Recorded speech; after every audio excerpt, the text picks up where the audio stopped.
Hi, welcome back to Mechanic. I'm Gabe. I have almost 35 years of experience as an ASE Master Certified Technician, and I want to help you learn what I've learned. So today we're going to talk about air conditioning, specifically your compressor, how it works and what can fail, and what it's going to take to diagnose one. So this is a modern AC compressor. There is no clutch on these newer AC compressors. This particular compressor is from a 2014 Mercedes Sprinter van.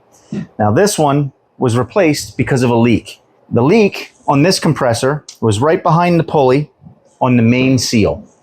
Now we can't replace that seal on this, so we had to replace the whole compressor. But there are other components on these compressors that can fail also. So on a typical AC compressor, on an older style, there would be an electromagnetic clutch underneath this pulley.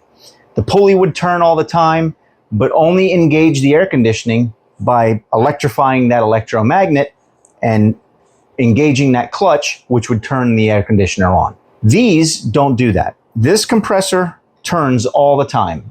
When the engine is running and the belt is turning, the compressor itself is turning. Now you may think that that causes a lot of drag on the engine, but it doesn't. And the reason for that is this compressor is smart. There's a solenoid in the back that controls the output of the compressor. So if the air conditioner is turned off, or very low demand for air conditioner, this solenoid controls the output of this pump, this compressor, by changing the displacement of the internals of it. In other words, even though this is turning, the compressor isn't pumping because there's no demand. As soon as you turn the air conditioner on, or if there's a high demand, say a hot interior on a hot summer day, when you start your car and turn your air conditioner on to cool the interior down, there's going to be a high demand for air conditioning. So then this solenoid is commanded by the car's computer to go max AC, which will change the internal displacement of this pump to maximize the output. That will then cause the AC to pump. So needless to say, that electric solenoid can fail. Now luckily on some of these you can replace that.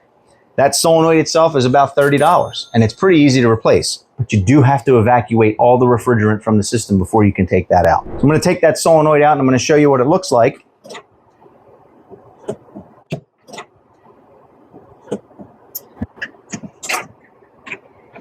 All right, and that solenoid there, you see the different size orifices in the solenoid separated by O-ring seals.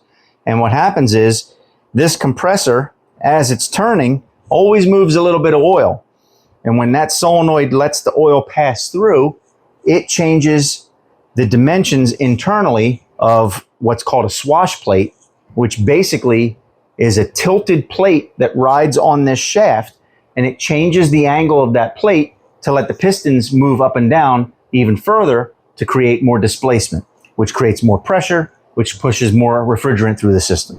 So now that solenoid can be replaced. So if the solenoid fails and you have inefficient cooling because of a failed solenoid or a stuck solenoid, this is an easy fix. These solenoids are about $30. The worst part about it is you do have to evacuate the air conditioner, remove all the refrigerant, and then refill it with oil because you're going to lose some when you pull that solenoid out of there. Other things that can fail internally, the compressor has pistons in it, just like a regular pump. Those pistons are controlled by that swash plate. Because everything is a moving part, there can be a mechanical failure. Now these also have, because this compressor is always turning, if the compressor seizes internally, there is actually connection in the front of the compressor that will snap to keep this from seizing the pulley and allow the belt to stay on, so you still have things like your water pump, power steering, etc. So there is a fail-safe built into it so that it does not throw the belt off in the event of a seizure of the compressor. If the compressor seizes internally, the pulley should still turn when that shear plate breaks and allows that to happen. When, or I shouldn't say when, but if the compressor fails mechanically, you can get a lot of debris.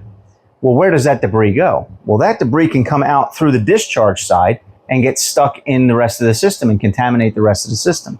So further down the line in your air conditioner, there is a expansion valve or an orifice tube.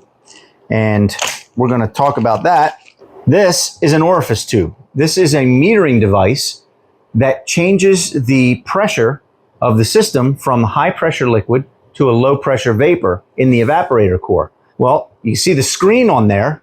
That screen can actually clog up with debris in the event of a failure of the compressor. So the orifice tube should always be replaced when you're replacing your AC compressor. In addition, some compressor manufacturers may want you to also replace the receiver dryer, sometimes even the condenser itself, just as a precaution to make sure that no other debris circulates through the system coming back to the new compressor and damaging that. So when you replace the compressor, obviously you're going to have to replace the seals where the connections are for the tubes. Now, air conditioning seals are unlike any other seals you'll encounter. Because of the pressure in the system and because of the temperature differences and the oils involved and refrigerant gas itself being pretty caustic, air conditioning O-rings are green, always. And they come with these little sealing washers that go under the tubes in most places. Most of the time, the replacement compressor will come with the correct seals that it needs. But it's always a good idea to get a seal kit when you're replacing a compressor, just in case you have to remove a hose to get the compressor out of the way. Other than mechanical failure, you can have a leak at your compressor, just like we did in this one. Now, we can't replace that front seal on this compressor. And there's also two O-rings that seal the body. There's three sections to this body. And each one of those sections is sealed with a big O-ring. We can't replace those O-rings. If one of those O-rings leaks, we have to replace the compressor. I'm going to pull this off so you can see it better. This is our discharge plate. This is where our liquid line, our discharge hose, connects to the compressor. High pressure discharge connects here.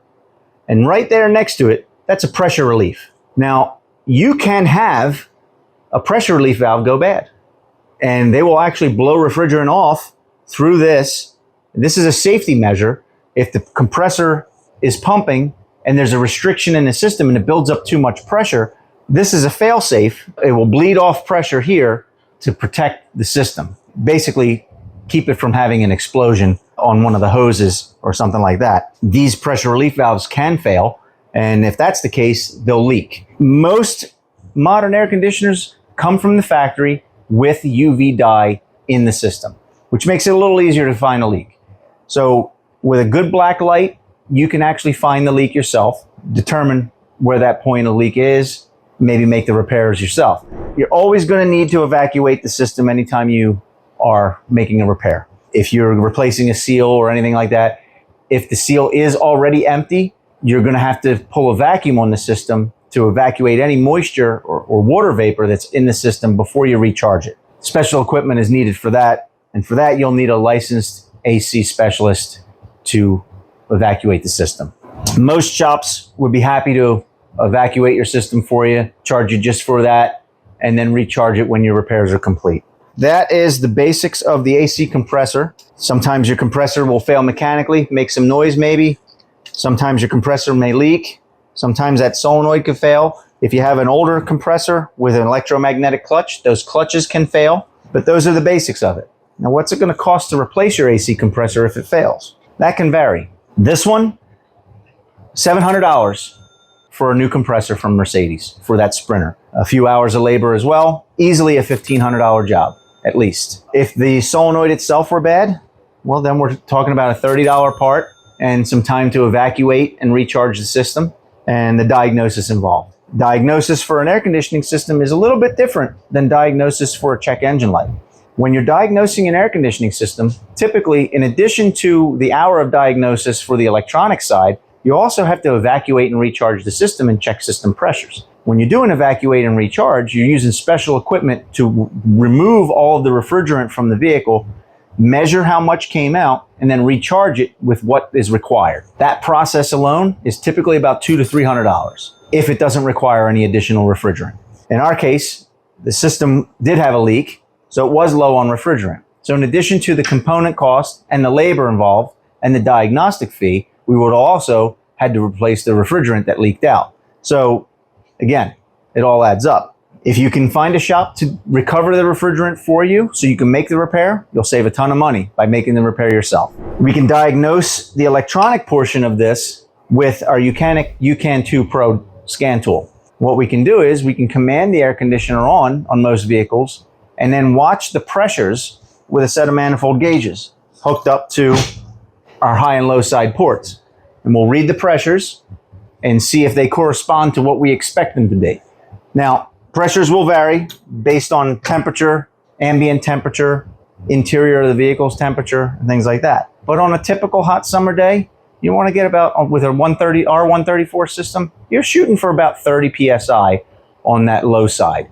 And that'll get you pretty close to the ballpark for a properly operating system. If the system is low on charge, it's going to be lower than 30 PSI, and it may actually cause the compressor to come on and off. Once the pressure gets too low, there's a sensor in the system that will tell the computer that the pressure's too low to keep it from pulling itself into a vacuum.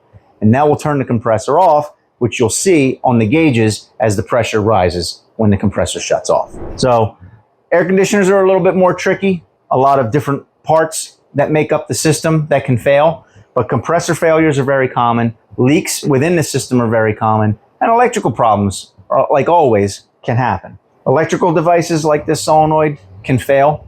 They can clog with debris and electrically work, but physically not move. So there's a lot of things that can go wrong, but we can diagnose it properly and efficiently with the good scan tool like the UCAN 2 Pro and a little bit of knowledge. I hope this video helped you. I hope it helps you understand a little bit more about how an AC compressor works and what can go wrong. We're going to do a couple more videos on some AC system components and how the AC system works and how to really diagnose it. Stay tuned. You can do it. We can help.